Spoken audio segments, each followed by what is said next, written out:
Hello, my name is Andrew Rafferty. This is my introduction presentation for our capstone class. I teach chemistry and robotics at West York Area High School. This is my 6th or 7th year. I'm not exactly sure.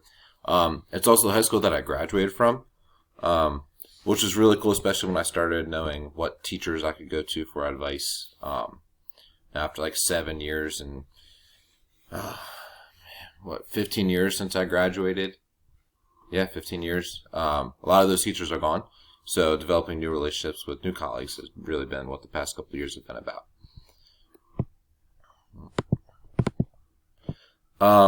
So a little bit about me. In 2021, I married my wife, Mary. That's her on the boat with me. And that's our dog, Hans. This past September, we had our first child, Claire. She's pictured on the right. She's the reason I rush home from work as fast as possible every day, and why most of my work for my grad class happens like after 8-9 p.m. But being a father has been pretty darn awesome. Watching my wife be a mom has been amazing. So that's been pretty darn cool, and she's adorable. In my spare time, I play and I coach ice hockey. I'm the head coach for the York Polar Bears. It's a special needs ice hockey team. I've been the head coach for like 7 or 8 years now. Probably taking a little bit of a step back in the next couple of years with Claire and starting a family and stuff like that. I also play on a men's ice hockey league team. I play in like a basketball group on Tuesdays and try to golf in the summer. But since Claire, that stuff's really kind of mowing out a little bit, which for obvious reasons. My wife and I love watching nerdy things, Lord of the Rings, Star Wars, Harry Potter, anything on that sci-fi fantasy realm. Big Philly sports fan, not a big baseball fan, so I can't say I follow the Phillies too much, but diehard Eagles, Flyers, Sixers fan. Probably why I'm a pessimist at times. They've taught me not to trust or not to count your chickens before they hatch. This year was definitely obvious with the Eagles not to count the chickens before they hatched. And then love traveling with my wife and excited to start traveling with our daughter. This is a picture from our honeymoon. We went down to Orlando, did like the whole Disney, Harry Potter World, Kennedy Space Center, all that good stuff down there. But whenever we get to travel together, it's pretty fun. As far as my ACTE focus, it's an integrated STEM education. This is my final course. This is the capstone. I'm guessing everybody's on the same boat, but maybe not. So yeah, after this, if I do well, get my master's degree. Possible topics for my action research this semester. One would be assigning roles or job titles for students in our collaborative STEM teams. So as a robotics teacher, when we go through like our engineering challenges, they're always working in groups. And I was looking at how assigning like roles as like a lead engineer or the supply specialist or team manager, how that would affect the productivity and just like challenge scores for the groups.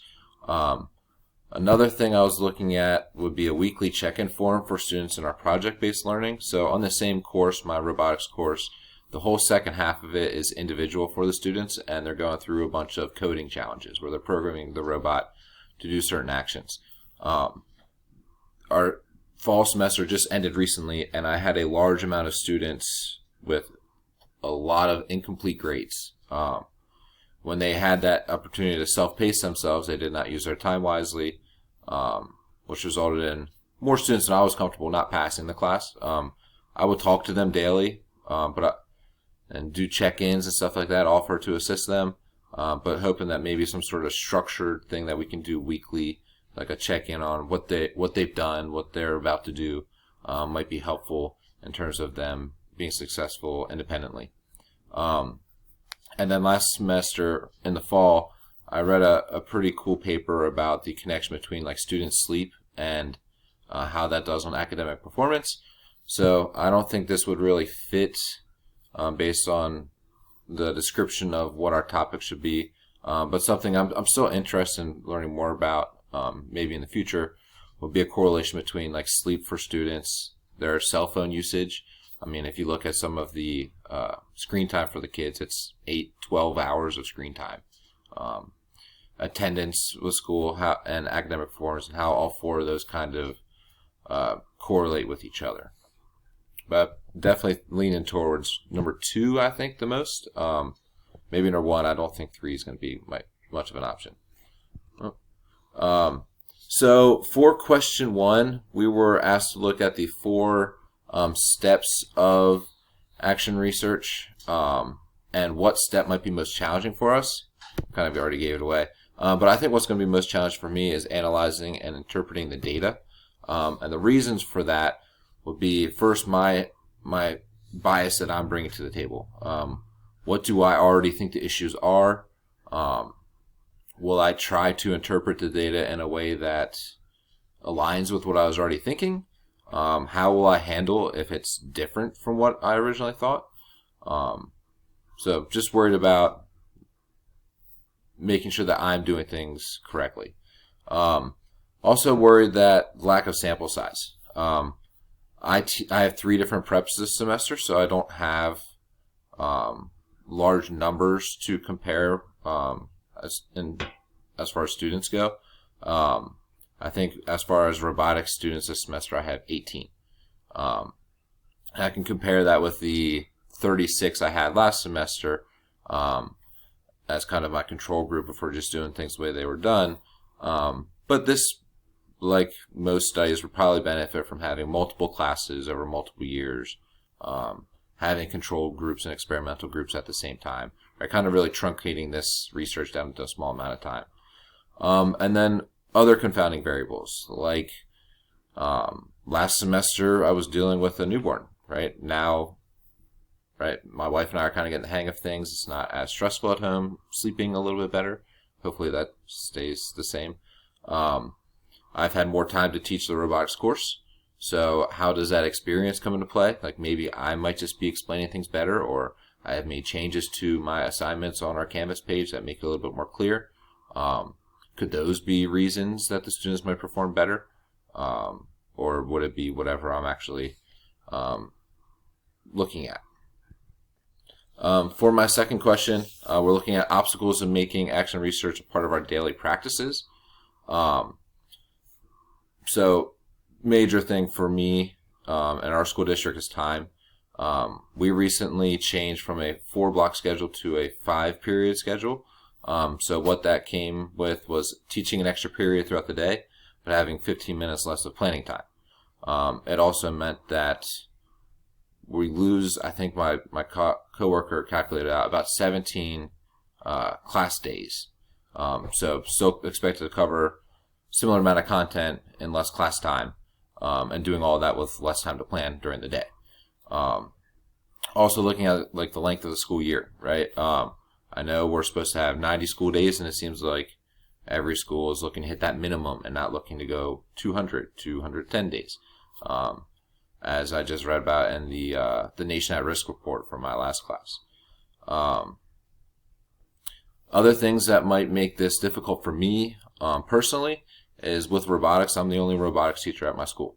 So being able to talk with somebody about similar strategies for what we're teaching, right, I kind of need to bend a little bit, be more flexible in talking to teachers of other subjects. So I have talked to a lot of the shop teachers, and a lot of teachers in the tech department, because they do a lot of project-based stuff, and that has been helpful. But no exact person teaches the same course as me, like I have with chemistry. Our school does not really do any curriculum meetings whatsoever. We actually this year got rid of our department meetings, so we're not even meeting as a department once a month after school like we used to. Let alone meeting up with the elementary and middle school science teachers to make sure that we have our curriculum aligned. We are adjusting to the new STEEL standards, and I'm hoping that's going to bring our district together, because we are seeing some gaps at the high school of some foundations that we expect the kids to know, like how to measure properly when they get to chemistry class, and we're spending weeks kind of getting the kids caught up so that they're ready to take the course. And then in our district, poverty is an issue. I think we're at like 65% of students on free and reduced lunch. But what's more so of the issue is we have low student engagement and low family engagement in their education.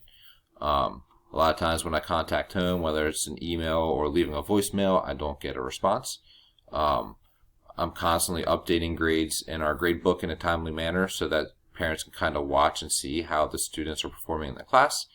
And I mean, there were students last semester in robotics who might have had for a month straight just nothing but incomplete grades, right? And reaching out to parents was not getting responses, or some parents were maybe didn't know that they had access to Sapphire. Maybe it's a learning issue there with learning how to be involved with their students' grades, or maybe it's an apathy issue. I'm sure it's a little bit of both in our district. So, I mean, there was a time a couple years ago where the other chemistry teacher and I were both kind of revising and teaching our applied chemistry course at the same time. And during COVID, communicating with each other as we were building materials to send out to the kids virtually was huge. And I think I've really benefited from that collaboration of talking to another teacher of the same subject, strategies that we can go about, how we can organize the content material to be best for the students. I just don't get much of that anymore. But I think that would help making action research a part of our daily routine. And our third question from the online reading, the story that resonated with me was the second story with Julie Nora. A couple quotes that stood out that was the reason that I chose this one as the one that resonated with me was the increased dialogue between us. She's talking about her and the other partner of her research team to the development of our knowledge about teaching and learning, right? That communication, that talking about, hey, what has worked for me, what hasn't worked for me, what strategies you might have in your pocket that I don't know about, right? That's how I have really grown as a teacher, and I really benefit from that. And then another one, she has been talking about whether her students might have not done well on their ELL assessment. She still knows that they will still need to reach the next level, and having that documented growth, right, can not only show the students, hey, well, you might not have passed, but look at all you've learned, but also can help the teacher guide in helping them actually get to what that end goal is. I think one thing students don't see enough is how much they've grown in a short amount of time or even a longer period of time. And I think that's something I'd like to start adding to my classes. Just, hey, like in chemistry, you now have understood and passed off on the assessment in understanding matter, right? You get a little sticker for understanding that concept. Or you now have a better understanding of the trends of the periodic table. Boom, you get a little sticker for getting that concept. And then by the end of the course, you can look back and see all the things that they have learned. And then concerns about my own action research. I really try to provide feedback in a timely manner. If a kid takes a quiz and I don't get it graded and back to them in 2 weeks, well, how much good does that really do on the kid, right? They might have forgot a lot of stuff that happened on the quiz. They're just looking at the score, not really worried about the feedback that I'm giving them. So I know this is definitely going to take time out of my school day and time after school. I want to make sure that I'm still holding up to my professional responsibilities in the same manner as I currently do. I want to make sure that this action research is meaningful for me to grow as a teacher. A lot of times with like our differentiated supervision that I do, it seems that sometimes I'm pushed to do something simpler instead of doing something meaningful. I remember one time I thought I had a great idea that was going to really benefit me, and my supervisor kind of pushed me in a different direction, something that was going to make me be done quicker but might not be as useful. And I really want this to be something that can kind of direct my teaching in the future. And then if it does work out, awesome. I'm not really one to gloat, so I would love to share what I learned with my colleagues, but finding a time and a way to do that and not a, hey, look at this younger, newer teacher. I guess I'm not that young anymore. This newer teacher, 6-7 years, trying to tell these veterans that have taught me as a student things that they might be able to do to improve. I'm sure I can go about wording that in a better way. But sharing successes is sometimes difficult for me. But I would want to share them to help my colleagues and students in my school. So that's it for my presentation, just under 15. Have a good day.